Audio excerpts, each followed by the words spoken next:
Getting a client to open up is the first step to building control. If they don't share, if they hold back, if they hesitate, you'll always be stuck on the surface.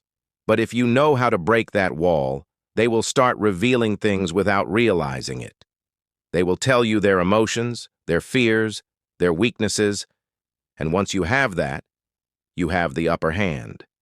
Today, I'll break down the exact psychological triggers that make clients open up fast without forcing it, without making it obvious, and without them even knowing why they trust you. The first step is lowering their guard before they realize it. If a client feels like you're just another person trying to get something from them, they will keep their walls up. But if they feel like you're someone who understands them, they will start sharing naturally.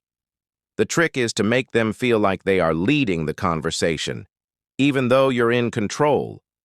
You do this by asking open-ended, non-threatening questions. Instead of asking direct personal questions, you guide them by making observational statements. If they say, "I've had a long day," instead of just saying, "What happened?" say, "Sounds like a rough one. You always deal with a lot, don't you?" Now they feel like you already understand them. And once someone feels understood, they start talking more.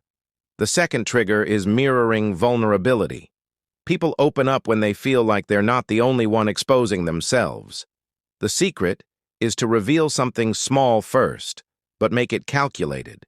If you say, "I don't trust people easily either, but I've learned to listen to my instincts," you're not actually revealing much, but you're creating a moment of connection. Their brain registers this as, "This person is being real with me. Maybe I should be real too." And once they match that energy, the conversation starts to go deeper. Another powerful trick is the echo effect. When someone shares something, most people just reply with their own thoughts. But when you repeat a part of what they said in your own way, it makes them feel heard on a deeper level. If they say, "I just don't know who to trust," instead of moving on, you say, "Yeah, it's hard to know who's real these days." This technique subconsciously signals understanding, and when people feel understood, they talk more. Next, slow down the pace of the conversation. Most people rush to fill silence, but silence is a tool. When someone says something personal, don't jump in with a response right away. Let there be a small pause. That pause makes them feel like their words are important. It makes them feel like they should keep talking.